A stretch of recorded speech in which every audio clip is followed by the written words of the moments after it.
Assalamualaikum warahmatullahi wabarakatuh.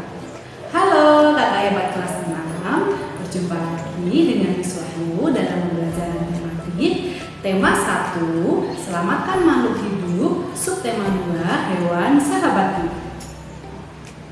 Pada pembelajaran kali ini kita akan belajar mengenai perkembangbiakan pada hewan. Pada pertemuan sebelumnya, kakak hebat sudah belajar mengenai perkembangbiakan pada tumbuhan, baik secara vegetatif maupun generatif. Nah, kali ini kita akan belajar mengenai perkembangbiakan pada hewan, yaitu dengan cara bertelur atau ovipar, dengan cara melahirkan atau beranak yaitu vivipar, atau dengan cara bertelur dan melahirkan atau ovovivipar. Hewan berkembang biak dengan cara bertelur atau ovipar memiliki ciri-ciri tidak memiliki daun telinga dan mengerami telurnya. Contoh hewan yang berkembang biak dengan cara ovipar ada burung, ikan, dan kura-kura. Ciri-ciri hewan yang berkembang biak dengan cara vivipar atau melahirkan, yaitu memiliki daun telinga, memiliki kelenjar susu, dan tubuh ditutupi rambut. Contoh hewan yang berkembang biak dengan cara vivipar yaitu sapi, lumba-lumba, dan landak. Selanjutnya yaitu hewan yang berkembang biak dengan ovovivipar. Hewan yang berkembang biak dengan ovovivipar tidak memiliki ciri khusus.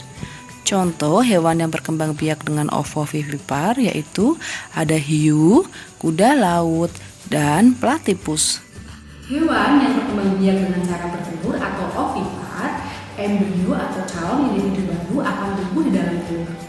Sedangkan untuk hewan yang berkembang biak dengan cara vivipar atau melahirkan, embrio akan tumbuh di dalam rahim individu. Untuk hewan yang berkembang biak dengan cara ovovivipar, embrio akan tumbuh di dalam telur yang tersimpan di dalam rahim induknya. Setelah telur menetas akan dikeluarkan dengan cara melahirkan. Nah, setelah tadi kakak hebat belajar mengenai cara-cara hewan berkembang biak, di mana hewan-hewan tersebut ada yang hidup di perairan ataupun di daratan. Nah, hewan-hewan tersebut dapat mempengaruhi kegiatan ekonomi dari masyarakat Indonesia. Biasanya, kegiatan ekonomi dari masyarakat Indonesia juga dipengaruhi oleh letak geografis dari daerah tersebut. Bagaimana ya kakak hebat pengaruh letak geografis terhadap kegiatan ekonomi di negara-negara Asia? Mari kita simak video berikut ini. Masyarakat yang tinggal di daerah sumber air seperti danau, sungai, dan laut biasanya memiliki mata pencarian, nelayan, atau peternak ikan dan udang. Untuk masyarakat yang tinggal di daerah dataran rendah biasanya memiliki mata pencarian sebagai petani padi.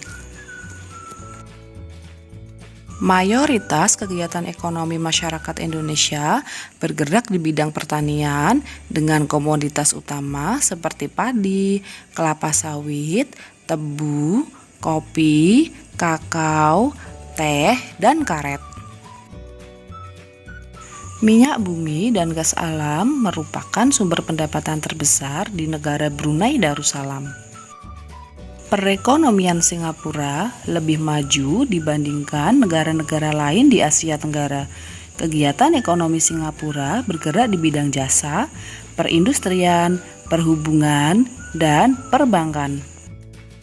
Setelah kakak hebat menyimak video pembelajaran tentang pengaruh kondisi geografis terhadap mata pencarian negara yang ada di Asia Tenggara, sekarang kakak hebat jadi tahu ya kak ya bahwa negara kita, negara Indonesia menyimpan banyak potensi sumber daya alam yang dapat kita manfaatkan.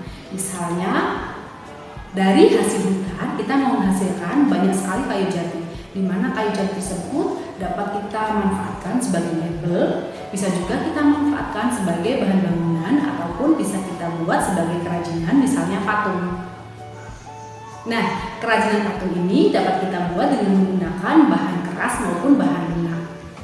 Dengan menggunakan bahan lunak, kita dapat membuat patung dengan menggunakan bahan tanah liat, plastisin, ataupun lilin dan sabun. Sedangkan dari bahan keras, kita dapat membuat patung dari bahan kayu, misalnya kayu jati tadi, bisa juga dengan menggunakan batu. Nah, untuk lebih jelasnya mengenai teknik-teknik cara membuat patung, silakan kakak hebat perhatikan penjelasan berikut ini. Teknik-teknik dalam pembuatan patung. Teknik membutsir adalah teknik membuat patung dengan cara memijit, menambah, atau mengurangi bahan yang dibentuk. Alat yang dibutuhkan adalah butsir atau pisau sudip, sedangkan bahannya adalah tanah liat atau plastisin. Yang kedua adalah teknik memahat. Teknik memahat adalah teknik mengurangi bahan dengan cara dipahat pada bahan yang digunakan. Alat yang digunakan adalah pahat dan palu. Bahan yang digunakan kayu atau batu.